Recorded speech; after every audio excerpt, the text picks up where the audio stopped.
ekonomi Islamic tourism ini khususnya di Malaysia, negara kita sebagai negara Islam ini. Baiklah, terima kasih kepada anda semua dan saya sangat berbesar hati bersama dengan Yang Berhormat Datuk Dr. Muhammad Razif Haji Hassan, iaitu Ketua Pengarah Islamic Tourism Center, kerana sudi bersama-sama dengan kita semua dalam Selamat Pagi Malaysia. Baiklah Datuk, World Islamic Tourism Conference bakal dianjurkan buat kali ketiga, bermaksud sudah 2 kali dianjurkan sebelum ini.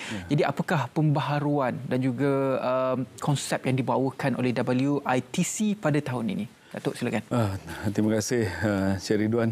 Bismillahirrahmanirrahim. Assalamualaikum warahmatullahi wabarakatuh. Allahumma salli ala sayyidina Muhammad wa ala sayyidina Muhammad.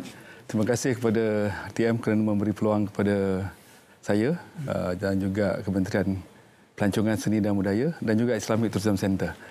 Saya tertarik apabila ditanya tentang apakah keistimewaan dan kelebihan mengenai Islamic Tourism Center. Saya nak cerita sikit tentang ITC dulu. Kita ditubuhkan pada 2009. Dah 13 tahun dah. Jadi dalam tempoh tersebut, alhamdulillah kita telah membantu meletakkan Malaysia di satu tahap yang perlu kita banggakan sebagai rakyat Malaysia dan juga kita sebagai negara Malaysia, kerana kita dalam tempoh yang begitu lama telah menarajui pelancongan Islam itu sendiri di peringkat dunia.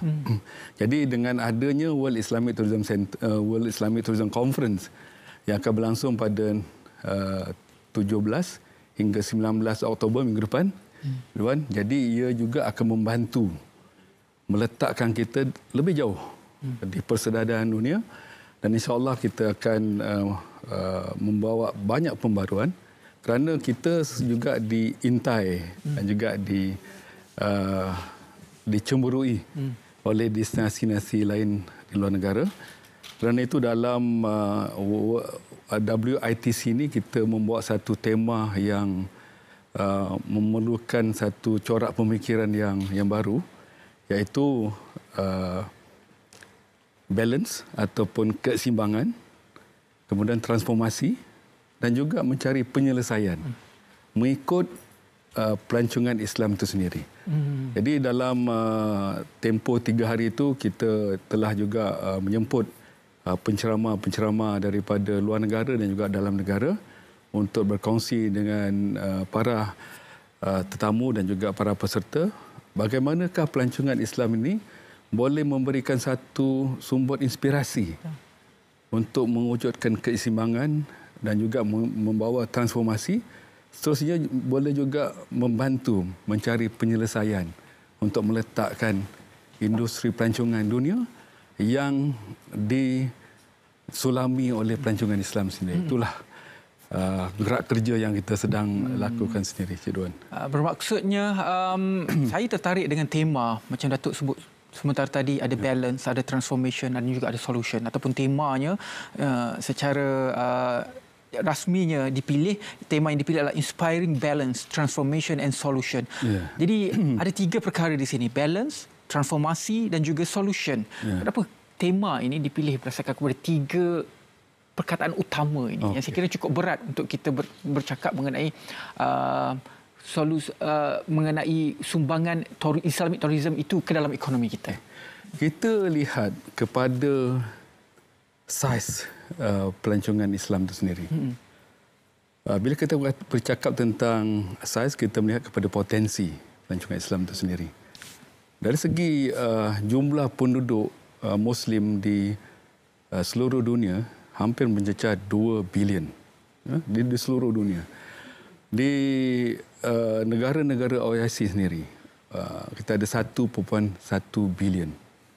Di ASEAN kita ada lebih daripada 255 juta penduduk Muslim. Dan kita juga dapat melihat kehadiran populasi Islam ini di serata dunia, di Eropah, di Amerika dan juga di negara-negara Timur. Jadi dengan wujudnya saiz pasaran yang besar ini, kita ingin melihat bagaimanakah ia boleh memberi satu keseimbangan kepada pergerakan pelancong di seluruh dunia. Dan pada tahun 2019, melalui satu kajian yang dibuatkan oleh Dinar Standard, kita ada 190 juta pelancong Muslim yang melawat di 100 dunia. 190 juta. Ini memberikan gambaran lebih daripada 10% daripada keseluruhan pelancong 1.15 bilion yang berjalan di seluruh dunia. Jadi 10% tu dan potensi ini akan melonjak sebab kita nampak pertambahan dari segi saiz populasi. Jadi ini bukan satu perkara yang mudah. Jadi kita perlukan satu keseimbangan, taburan. Dan dari situ kita akan lihat bagaimanakah ini boleh membuat satu transformasi kepada industri itu sendiri. Dan insya-Allah ia juga boleh memberikan satu jawapan kepada ekonomi yang sekarang lah kita tengok ada bercakap tentang well balance. Betul. Kita nak tengok transformasi kemudian solusi. Tiga perkara ni sering diperkatakan, dibincangkan di peringkat tempatan ataupun di luar negeri. Jadi kita mengambil satu pendekatan dan kita rangkum ke satu lagi perkataan yang paling penting, inspirasi. Bagaimanakah pelancongan Islam itu boleh membawa inspirasi? Kita kena tahu pelancongan Islam ini digerakkan mengikut kerangka ataupun framework Islam itu sendiri. Bersandar kepada Al-Quran dan Sunnah. Dan kita juga diajar tentang bagaimana kita perlu bersikap bersederhana, bagaimana kita perlu menghormati alam sekitar, bagaimana kita untuk mengimbangkan perjalanan kita dengan juga keperluan ibadah. Jadi itu satu konsep yang pelancongan Islam ingin bawa dan dari situ akan datangnya satu lagi corak pemikiran bagaimana kita mesti bersikap terbuka. Kita bila kata pelancongan Islam tu, kita bukan bercakap tentang satu produk-produk tertentu. Macam bila kata pelancongan Islam tu selalu kita cakap tentang institusi masjid saja. Sedangkan di dalam institusi masjid itu sendiri, kita boleh buka lagi dari segi ekonomi, sosial dan sebagainya untuk kepentingan sosial dan juga ekonomi. Jadi itu telah wujud satu keseimbangan. Bagaimana kita melihat, bagaimana kita world view kita tentang pelancongan Islam itu sendiri.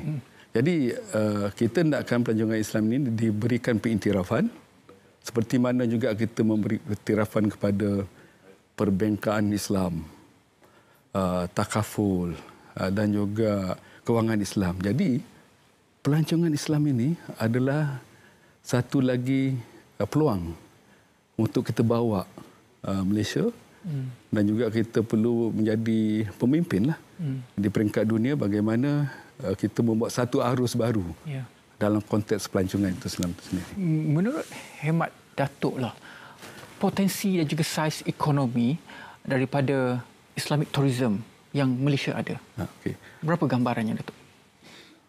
Alhamdulillah, pada 2019 kita telah menerima 5.3 juta pelancong Muslim yang menghasilkan lebih daripada 16.5 bilion ringgit kepada Malaysia. Itu dalam keadaan yang kita hampir kepada COVID. Pada 2019 kita pun telah mendapat macam sedikit signal lah akan berlaku sedemikian. Tetapi apabila ekonomi ini pulih, keadaan telah pulih, sepadan negara telah pun dibuka, kita nampak telah ada datang pelancong-pelancong Muslim ke Malaysia dan saya dimaklumkan setakat bulan Jun kita telah menerima hampir 400,000 orang pelancong Muslim dan telah menghasilkan lebih daripada 1 bilion ringgit. Ini satu angka yang memberikan semangat dan saya menyeru jugalah supaya pemain industri juga melihat perkara ini secara serius kerana potensinya amat besar. Betul. Ya, dia bukan hanya merangkum kepada pelancongan itu sendiri tetapi kita juga memberi peluang kepada produk halal. Makanan halal, kemudian kita bercakap tentang fashion muslimah. Kemudian kita tengok juga banyak jenama-jenama baru.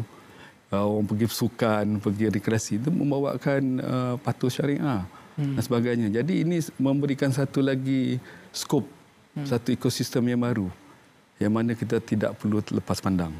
Itu menunjukkan bagaimana rakyat Malaysia boleh mendapat manfaat daripada pelancongan Islam itu sendiri. Kesan selepas itu, butterfly effect selepas dasar dan juga apa sahaja yang digubal pada dasar di peringkat dasar itu akan memberi kesan kepada ekonomi khususnya. InsyaAllah. Jadi untuk World Islamic Tourism Conference pada kali ini, apakah antara highlight-highlight yang penting yang akan dibawakan untuk memastikan bahawa potensi itu dapat kita kembangkan, dapat kita capai? Okey.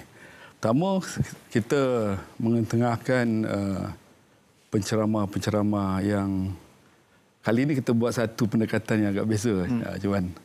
Kalau sebelum ni bila kata pelancongan atau ada persidangan bersifat antarabangsa, kita nampak daripada hari pertama hingga hari akhir tu, kita terlalu ramai penceramah yang mungkin orang kata status itu terkemuka.